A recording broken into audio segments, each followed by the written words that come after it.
la vidéo, vas-y, notre dimension. Les Congolais, voici votre agence. Avec ingénieur Tonton Mwinga 16 mm. Papa, na Kevin, agence 16. J'étais à Mila, Bazakoka, Desa, Kokola, toujours imité mais jamais égal. 16 mm. 16 mm. 16 mm. 16 mm.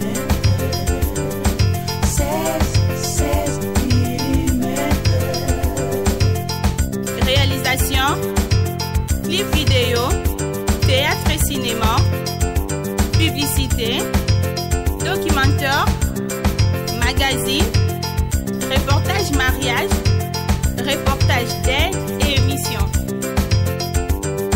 16 mm. 16. Fidèles amis téléspectateurs, et c'est mon mini à écouter en abino les sous Mukolo lelo pour tout bêta masolo neka toujours bêta toujours par rapport à ma camu et les gars là mboka na biso surtout côté culturel parce que moi je suis trop côté culturel. Ba musicien, bozo yo ganate, ba journaliste, ba to théâtre, surtout maman na biso ya théâtre na ba to poto ba blo wana tout to bana ko solo la carte ya rubrique na biso auto créer oyo pour makamutwe kende bien. Ba o ba peut-être na matoya oyo rabiso dans ma quoi on peut voir ces pélatés et tel bango surtout que tellement ils ont internet au sein ma fille gâté aux la poste au cabona biso idée au caboli mais au fin vraiment ils ont moins important il y a pas tout fini tout est banité donc ils ont on a tinaté ouais ils ont votre humble serviteur Junior Lumunjo donc o ayebi pété ayebité. Donc, nous allons continuer analyse de ce qui la fois passée. Je suis sûr que vous avez déjà Internet. Nous avons par rapport à des journalistes au Wakaboli Bakan pour babungisa ba artiste na biso ya minene tout ça na bango na mboka. Notamment Ferré, Nafali. Bandeko na vraiment ba journaliste. Eza bien té. Bo pesa classe ko botangeli Valère, Moussa la classe Botangeli Valère, un journaliste, donc je dis journaliste, Azam Moutoyo, il faut amiper sa valeur, ben un quatrième pouvoir. Musicien peut avoir la valeur, mais musicien a commis qu'on manipuler yo te. Ce qui musicien a commis qu'on manipuler, a commis autre chose. Mes chers amis téléspectateurs, comment est-ce que pour Kaboula quand faire et quand fali, bah, journaliste. Et puis quand vous venez à la télé, c'est pour dire des mensonges au détriment de l'autre. Ce n'est pas évident. Ce n'est pas évident. Respect, il faut les entre les qui n'a pas yaba. On bandi boulot avant. Les tu vas biso ba junior longonjo boye. Tout ça la respect ba oh tu ebi ki to kuta bango na presse ba oh ba otalanga ba ebi ba respect comme tu pesa bango. La musique, il fallait même respect et continuer. Na théâtre. Comment expliquer le commis musicien? Net la fois passée. Robino Mundibu. A fin à faire égola. Batou. Bazo applaudir. Et batou bazo bakeno. Faire azo fout à ma soum. Est-ce que c'est comme ça qu'il faut éduquer un petit frère qui est en train de manquer de respect à son grand frère? Ce n'est pas du tout évident. Ce n'est pas du tout normal. Et puis, yo, Robino Mundibu. Je ne sais pas, est-ce que c'est comme ça qu'on t'a éduqué chez vous? Tu fais honte de ta famille. Sauf que tu vis vraiment, tu as un âge. Tu es vraiment net dans ma il y a concurrence, tu as expérience. Faire ça papa na yo. Dans ma musique. Est-ce que tu peux te permettre de penser que au fin qui fait aller battre tu peux beaucoup respect na boulot exacté hein bo so ngate le roi mutu a faire naza fanatique à faire été moi j'ai fait que mon travail mais c'est na zo lo parce que je suis sûr que tant on a lo baboye ba tu epele ba yebi ke naza ba kati nzela po ndeko na biso wana faire égo la bataille nazo souffrir Nicolas na ba chanement ba journaliste Ah, bah journaliste va se transformer dans porte-parole dans mouvement. Kopo on eza kopa Sankara, ya kopa ba Mosaka. Eza kopa na bino te ken piano. Na ba ndeko no musubo zala na bango. Si tu ken piano. Ozo beta mabe, ozo gafe ndeko na ngai. Hein? Ozo beta mabe. Respecte-toi, salam sala na yo. Même si fala ndeko na yo, salam sala na yo. Donc yo lelo soko zalaki avocat to ceux qui peut nan yango batinyo OK osala peut-être les kambu pour la justice ya mboka ceux qui ndeko na ko favoriser tazo sa mabe. Non, on n'agit pas comme ça. Ceux qui osala 1000 fois so ya côté la fali ya osala ça pour autant que sa position dans la télévision que o amuta fali. Et puis tu peux soutenir ton frère na plusieurs manières ça pour autant que léser bandeko. Na lobby ko finga ofu finga wa fe wana. Tu bénéficies quoi? Aux orani. Au contraire, c'est toi qui tombe très bas. Moi, je ne sais pas. Ceux qui ont pena bakumi ça va bête là, on m'a beau c'est ba ko sakayo. Et puis internet ya no mambolo kuté ba ko sakayo. Les gens se moquent de toi. Les gens se moquent de toi. Je suis au commentaire, il y en a des fois beaucoup de façon dont tu parles de toi, donc aux idées. Fais ton travail. En tant que journaliste, sur les mis, soit ticket, ils sont comme journaliste, c'est au chroniqueur, on a tika, on a ce qui disent qu'il n'est pas y a ok aussi porté, le va partir, les longs des aboués, donc comme on a porté parole en mouvement. Comme ça, il y a mon émission qui est porte-parole, il y a Fali. Tika au bébé, c'est comme un journaliste. Et ça bien dit. Faire rigolo, oui, à ça la berre. Mais on ne peut pas s'acharner jusqu'à ce niveau. Tout ce qu'il fait, Ezakama B. Et pas Nabino. Ba journaliste il y a clan Fali bon les gars la télévision analyse il y a aussi comme analyse il y a musique na mutu toi on va na ba analyse na ba internet na landa qui peut film boye na linga otanga communauté mais na tanga kaka fiona a sala émission na PD mu comme na yego za nene si je ne me trompe pas, néné sur néné, colloquer sur colloquer. Il faut la fiwana. À ça, l'émission a pédé mobo, jeune garçon mobo, le roi Babasi.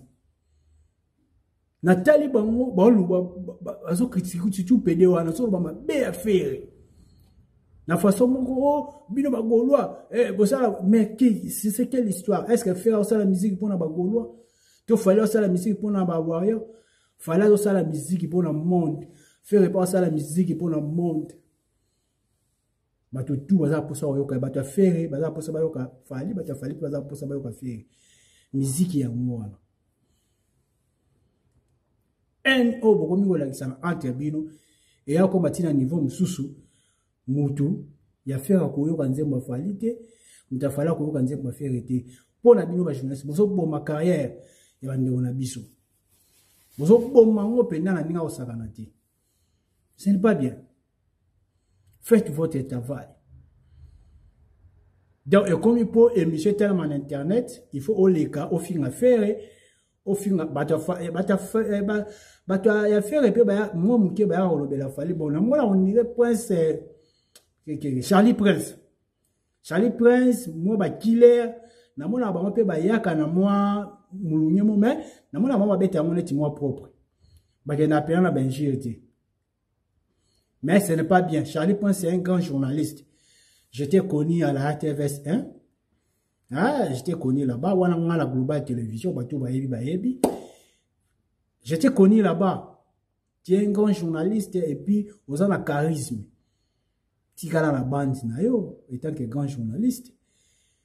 Si tu veux faire des analyses, fais les deux côtés. pour élever bande wa côté mususu te pour so sala ka soutenir oye kama côté moko ba mususu ba lo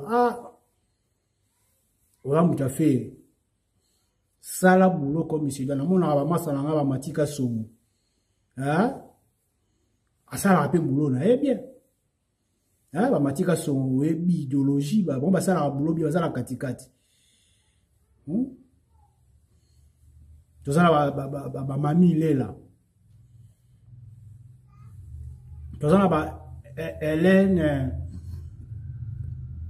maman na Bianca Hélène Kalema bazape ko sala msala bango bien que bazana ba préférence na bango. Il n'est pas dit que bazana ba préférence na bango, mais c'est un boulot, il faut faire très bien le travail. Il n'est pas dit que bazana ba préférence te bazali. Donc c'est pour cela vraiment bandeko na ngai na osenga na bino bosala msala malamu to aider ba artiste na biso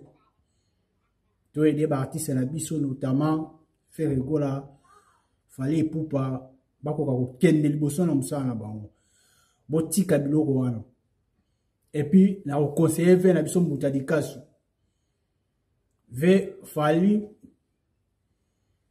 na faire bazaba petit na yo bien que faire période oyo bimisa kalbomo c'est le wa boa kaka et on a fait je pense ça déjà na wengea bon peut-être falling na to yebaka été mais baka petit na yo et on a yo ça la succès comme mon na yo et yebala on a bango ba yebani bongote alors tu dois te respecter si on tala ga batloa ba leki na ba déplique ba ba TV ba gafela kayo batloa ba mama kauz ayo kuto beta pena ba biloko pena bon na wana beta wana o selo wa boa kaka mama kauz kuto to yeba ba ngote mais le si plan azozwa kilo yo le na télévision akatanela parce que yo mo mi pesi respecter baloba la charité bien ordonnée commence par soi-même. Tu dois commencer par te respecter toi-même et yebala wana ba wana ba yebani bongote. Alors, tu dois te respecter. Si on t'a la batloa, ba leki na ba déplique, ba na TV ba gafé la rayo, batloa ba mama kauz, ayo kuto beta pena ba biloko pena, bon na wana beta wana o selo abo kaka. Mama kauz kuto to yeba ba ngote, mais le si plan azozwa kilo. Yo le na télévision akatanela parce que yo mo mi pesi respecter baloba la charité bien ordonnée commence par soi-même. Tu dois commencer par te respecter toi-même ne pas respecter. Vous voyez un peu ça. Donc ce qui conseille il y a petit nao ola na musique en tout cas ce au sala analyse au salara zala équitable. Sala on a équité. Vous allez oye kama côté mon côté. Oye kama côté mon côté. Tu sais comprendre mutadikasu. Na lomina na conseiller pe Deniles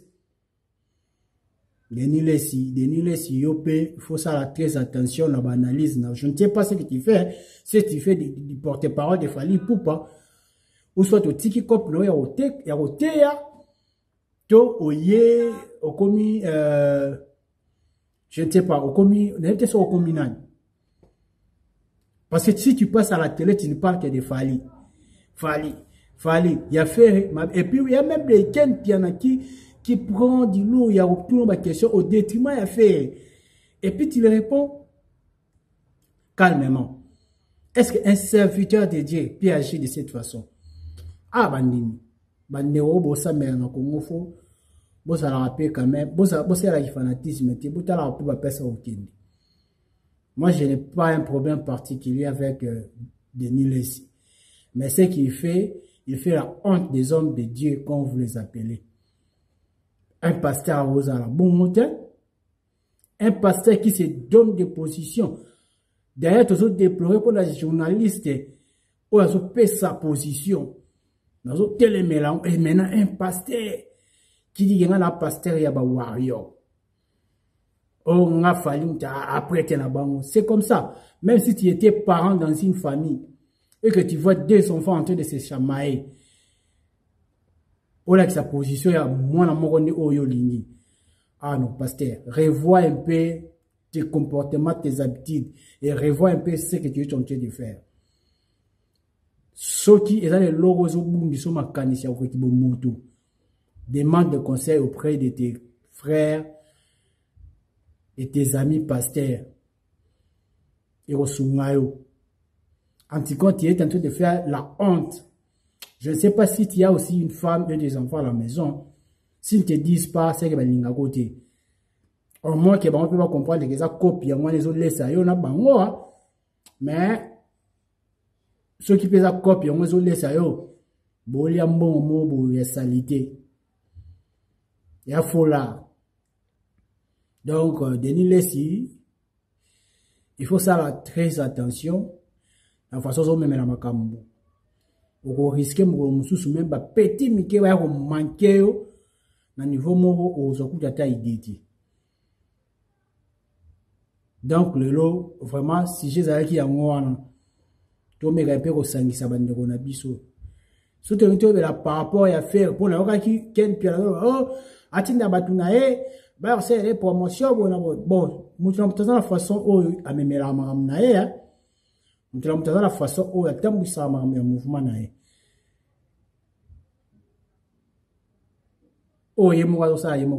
Mais je sais qu'il est très haut. Ferregola, c'est un grand chanteur. Nous devons être fiers de l'avoir comme musicien dans notre pays. Un chanteur comme Ferregola. Je le dirai toujours, nous avons un grand chanteur. Yenda zupena relève ba papa wema ya ba joski tia mukucha wa uchoti kabiso ya ba rochero ya ba kalito. Ah non, quand il interprète ces chansons, donc on sentit vraiment que ba vewana ba na société que ba la petit moro à défendre ba. Falipe abeta rap na kitoko. Vous comprenez abeta la musique né world international, avec un peu bien. Vous voyez un peu. Donc, Moutou, dans un sala arnaé, il faut te soutenir. Mais non, il y a un film. Qui sa position, ce n'est pas bien. Donc, il fallait faire les pères de la rumba congolaise. La Côte d'Ivoire. Ça fait du bien. Vous sentez que non? Congo, identité la chose à rumba. Babenge les pères de la rumba. C'est notre fierté. C'est notre fierté. Parce que si vous avez une rumba, si vous avez une musique, vous pouvez décaler. Net yo ba robino abeta wala te. Bebel biso na rumba. Donc nous devons être fiers. Les artistes de la biso. En tout cas, les loges j'ai été doux.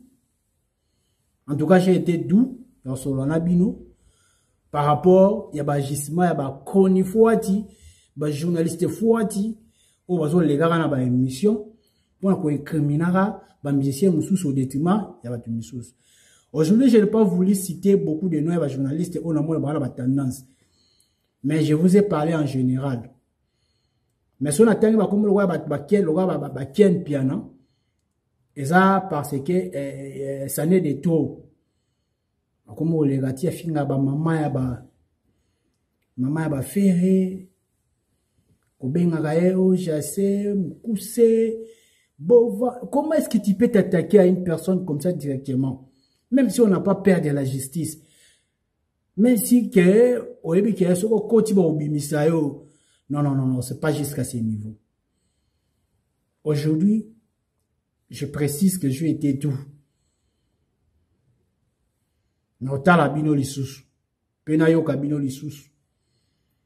Cette fois-ci, je vais aller plus loin. Je vais toucher encore plus loin. Si vous continuez. Comme il se doit. Et ça, évident que dans le journalisme, boye comme à côté moko non non. Pour soutenir ba artiste na bino. Et en plus ba analyse bo fungoli soki copie analyse. Analyse on ba no sala faire na falini ba musicien na Congo. Ba kofi bazawana. Papa Chéri zawana abeti 10 ans album zo bimate mais toujours la show. Audience au savanate, ba concert à cher mais ba doit bimisa ba décaler chaque année. Ba bimisa ba album chaque année. Ba ko bete ba concert ya bien ti. Vous comprenez un peu? Tu vas analyser monsieur sur moi. Beaucoup salon. Binoka analyse. Ah, concert ce que simbi bisoté. Concert neza boy. Et au sala piaka. Neza boy, j'essaie tomber. Oh, non, pas jusque là. Ah. C'est comme nous on voulait j'essaie ça. Piaka, tel boma. Non, j'essaie pas à qui moutou. Bien qu'il avait une petite taille. Mais Zaki, si je ne me trompe pas, Zaki, gouverneur, à cette époque. Voilà. Alors, qui peut moutou. Je suis écouté à d'amener à parler jassé. Vous pensez que ce que fait jassé, mais si vous essayez aller. Non. Quel piano, tu peux t'occuper bien de ton grand frère, Azana, le bon match chez Bino. S'occuper n'a mais Maraïna, on a tel télémawana. Hein? Mais maintenant, on a télémawana, on a pas soin, on a fait la télévision, on finga, pour finga mère, moi si tu es là où il y a chané, on a peine de vrai kanda, nous finga maman ya mutu. Maman isa bateau a pesa biso, valeur, botia biso. Et si tu as un mois de la femme, yo qui finga maman artiste me le va faire. On a problème dans mon tour. On a problème dans mon tour. Si on a pour ça tous on a problème là prochainement, faut cesser avec ce genre de comportement.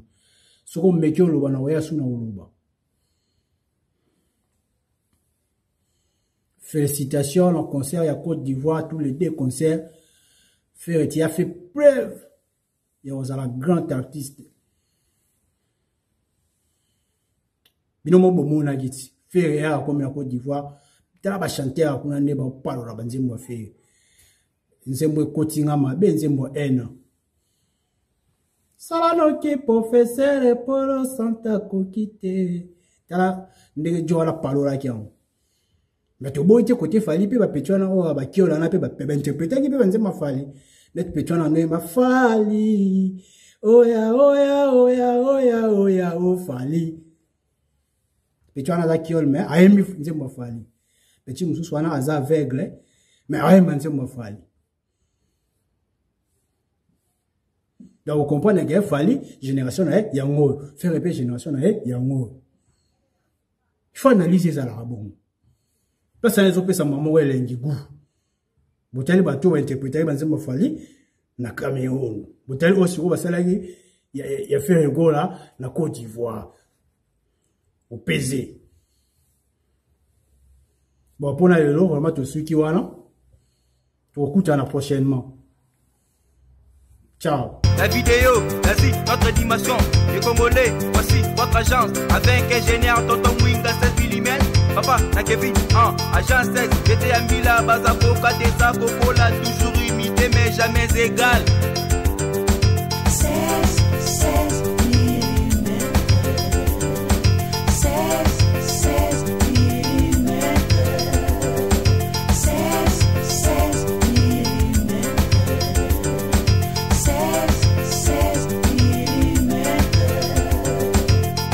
Réalisation, clip vidéo, théâtre et cinéma, publicité, documentaire, magazine, reportage mariage, reportage